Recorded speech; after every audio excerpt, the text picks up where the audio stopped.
আসসালামু আলাইকুম। প্রিয় শিক্ষার্থী বন্ধুরা, তোমরা সকলে কেমন আছো?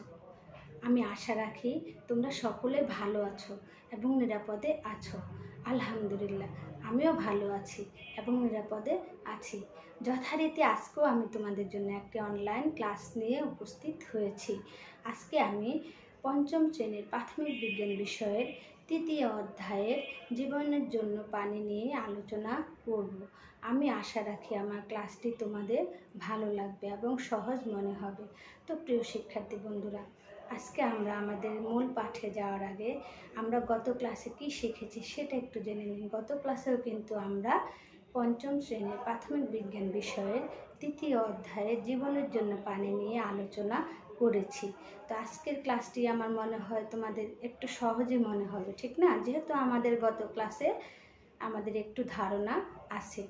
তো প্রিয় শিক্ষার্থী বন্ধুরা, আজকে আমরা জানব উদ্ভিদ ও প্রাণীর জীবনে পানির প্রয়োজনীয়তা। আজকের ক্লাস থেকে আমরা জানতে পারবো বা শিখতে পারবো উদ্ভিদ ও প্রাণীর জীবনে পানির প্রয়োজনীয়তা কতটুকু, বা উদ্ভিদ ও প্রাণীর জীবনে পানির প্রয়োজনীয়তা সম্পর্কে আজকে আমরা জানব। প্রিয় শিক্ষার্থী বন্ধুরা, তাহলে আজকে মূল পাঠে যাওয়ার আগে আমরা একটু জেনে নিই তো যে জীবনের জন্য পানি আমরা কোথায় কোথায় থেকে পানি পেয়ে থাকি। তোমরা কি কেউ বলতে পারবে? হ্যাঁ, আমরা গত ক্লাসে শিখেছি আমরা মূলত দুটি উৎস থেকে পানি পেয়ে থাকি। এক মানুষের তৈরি উৎস আর একটি হলো প্রাকৃতিক উৎস।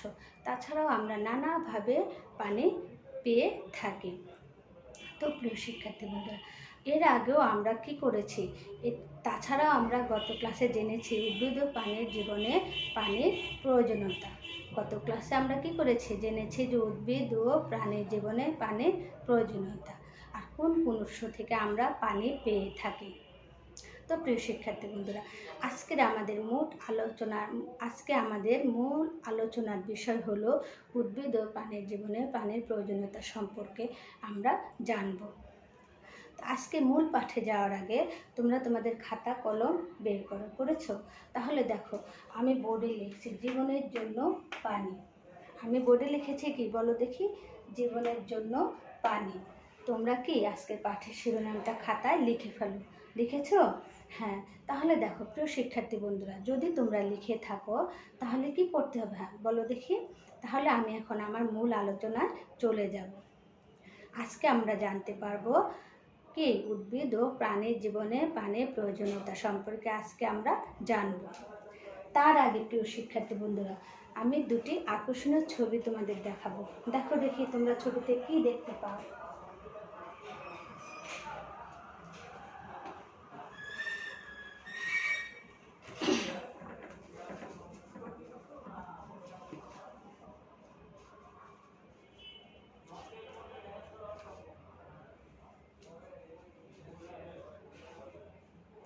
প্রিয় শিক্ষার্থী বন্ধুরা, তোমরা কি দুটি ছবি দেখতে পাচ্ছ? দেখো, খুব আকর্ষণীয় দুটি ছবি আমরা দেখতে পাচ্ছি। গত ক্লাসে আমরা একটু জেনেছিলাম, যে ধারণা নিয়েছিলাম যে উদ্ভিদ ও প্রাণীর জীবনে পানির প্রয়োজনীয়তা। উদ্ভিদ বেঁচে থাকার জন্য পানি গ্রহণ করে থাকে, প্রাণীও বেঁচে থাকার জন্য পানি গ্রহণ করে থাকে। তাহলে দেখো, আজকে আমরা ঠিক এই বিস্তারিতভাবে এই ক্লাসটা আমরা আজকে কি যে উদ্ভিদ ও প্রাণীর জীবনে পানি প্রয়োজন কতটুকু আজকে বিস্তারিতভাবে আমরা জানবো। প্রিয় শিক্ষার্থী বন্ধুরা, এটা কি বলো দেখি, বলতে পারবে কেউ? এটা হচ্ছে উদ্ভিদ। প্রিয় শিক্ষার্থী বন্ধুরা, এটি হচ্ছে কি উদ্ভিদ। আর এই অংশে আমরা কি দেখতে পাচ্ছি বলো দেখি, এই অংশে আমরা দেখতে পাচ্ছি প্রাণী অর্থাৎ মানুষ। তাহলে দেখো, জীবের বেঁচে থাকার জন্য পানি অত্যন্ত প্রয়োজন। যেমন উদ্ভিদের বেঁচে থাকার জন্য এবং খাদ্য গ্রহণের জন্য পানি প্রয়োজন, তেমন প্রাণীরও বেঁচে থাকার জন্য এবং খাদ্য গ্রহণের জন্য পানি প্রয়োজন। প্রিয় শিক্ষার্থী বন্ধুরা, দেখো, উদ্ভিদ তার খাদ্য তৈরি সহ নানা কাজে পানি ব্যবহার করে থাকে। একইভাবে দেখো, প্রাণীও বেঁচে থাকার জন্যে পানি ব্যবহার করে থাকে, বা প্রাণীর বেঁচে থাকার জন্য পানি প্রয়োজন। দেখো, উদ্ভিদের এই যে অংশটি দেখছো, এই অংশে থাকে কি পানি, আর এই অংশটি হচ্ছে খনিজ পদার্থ। আর উদ্ভিদের এই যে অংশটা দেখা যাচ্ছে, এটা হচ্ছে মূল। তো প্রিয় শিক্ষার্থী বন্ধুরা, আমরা কি দেখতে পাচ্ছি উদ্ভিদ?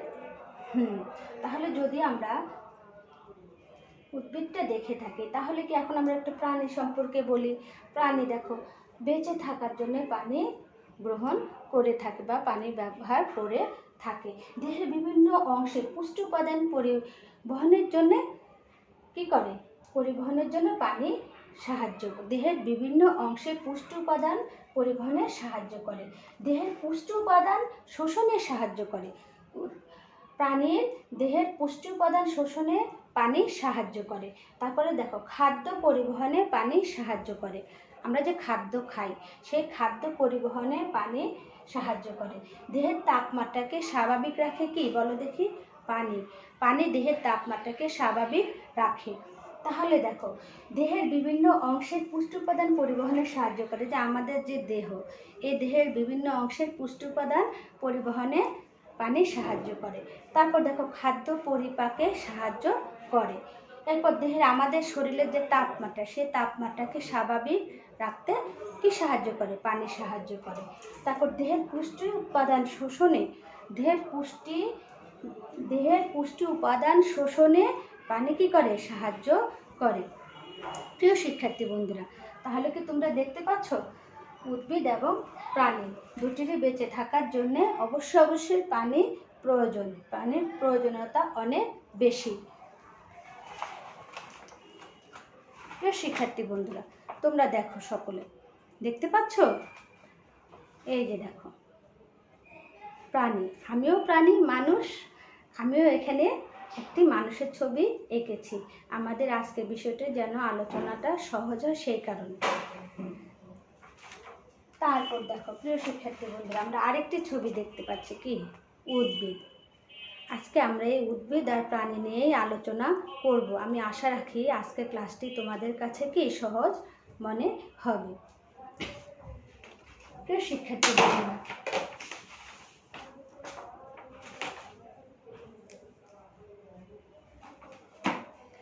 তাহলে দেখো আমাদের জীবনে বেঁচে থাকার জন্যে পানি প্রয়োজন।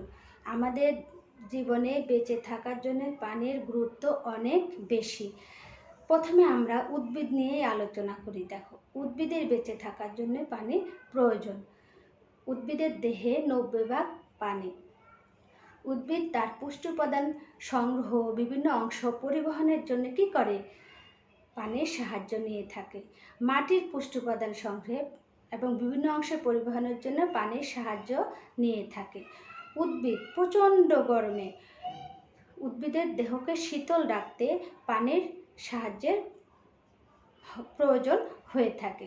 তাছাড়া দেখো উদ্ভিদ তার খাদ্য গ্রহণের জন্য কি করে, পানির ব্যবহার করে থাকে। তাহলে আমরা উদ্ভিদ সম্পর্কে জানলাম, এখন আমরা একটু প্রাণী সম্পর্কে জানি।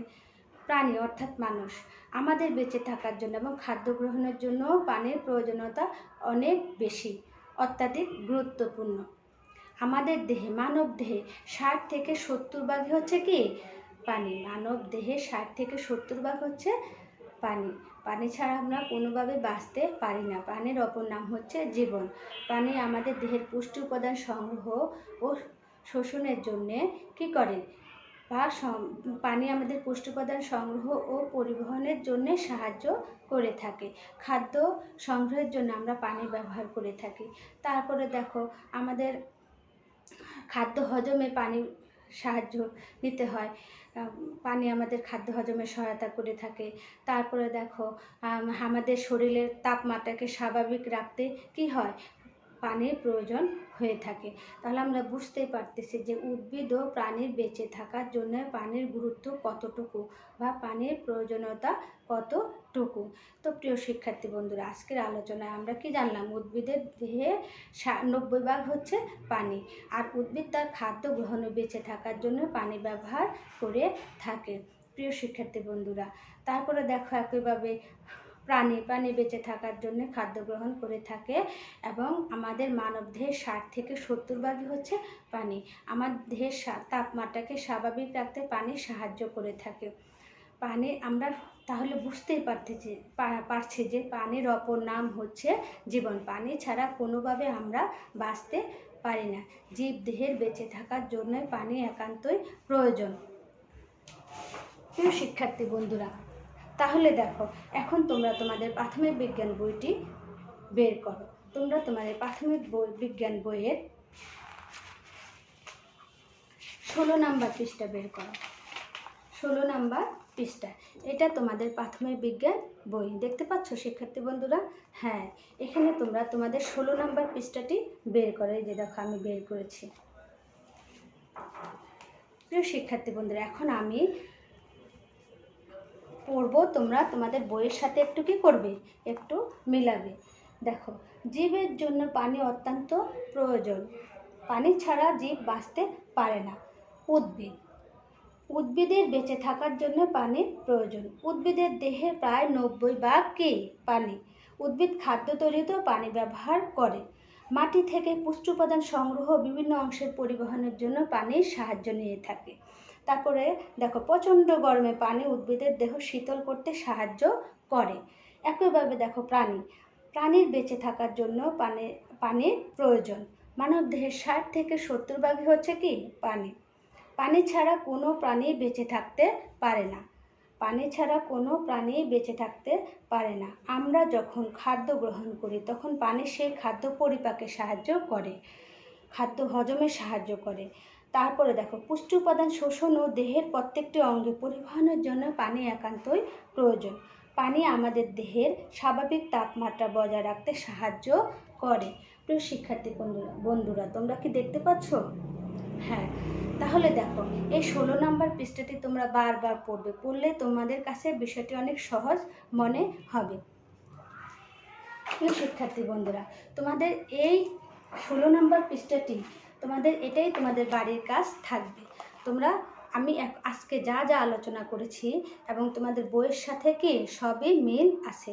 তোমরা বাসায় কি করবে, এই 16 নাম্বার পৃষ্ঠাটি বারবার পড়বে এবং তোমরা উদ্ভিদ ও প্রাণীর জীবনে পানির প্রয়োজনীয়তাটা শিখে ফেলবে, মুখস্থ করে ফেলবে এই পৃষ্ঠা। ঠিক আছে? প্রিয় শিক্ষার্থী বন্ধুরা, বুঝে বুঝে তোমরা কি করবে, এই পৃষ্ঠাটা ভালোভাবে পড়বে। এটাই তোমাদের বাড়ির কাজ থাকবে। প্রিয় শিক্ষার্থী বন্ধুরা, তাহলে আজকের ক্লাসটি কি তোমাদের সহজ মনে হয়েছে? আমরা আজকের ক্লাসে আজকের পাঠে জানতে পারলাম উদ্ভিদ ও প্রাণীর জীবনে পানির প্রয়োজনীয়তা কতটুকু গুরুত্বপূর্ণ। তোমাদের কি সহজ মনে হয়েছে? যদি সহজ মনে হয়ে থাকে তাহলে বাসায় তোমরা বারবার পড়বে। প্রিয় শিক্ষার্থী বন্ধুরা, আজকে আমার ক্লাসটি তোমাদের কেমন লেগেছে? যদি ভালো লেগে থাকে তাহলে আমি তোমাদের জন্য আরও নতুন নতুন ক্লাস নিয়ে উপস্থিত হব। প্রিয় শিক্ষার্থী বন্ধুরা, তোমরা সকলেই ভালো থাকবে, সুস্থ থাকবে এবং নিরাপদে থাকবে এবং আমি তোমাদের জন্য আবার নতুন ক্লাস নিয়ে উপস্থিত হব। তোমরা আজকের মতো এ পর্যন্তই। তোমরা সকলেই ভালো থাকবে, সুস্থ থাকবে। আল্লাহ হাফেজ।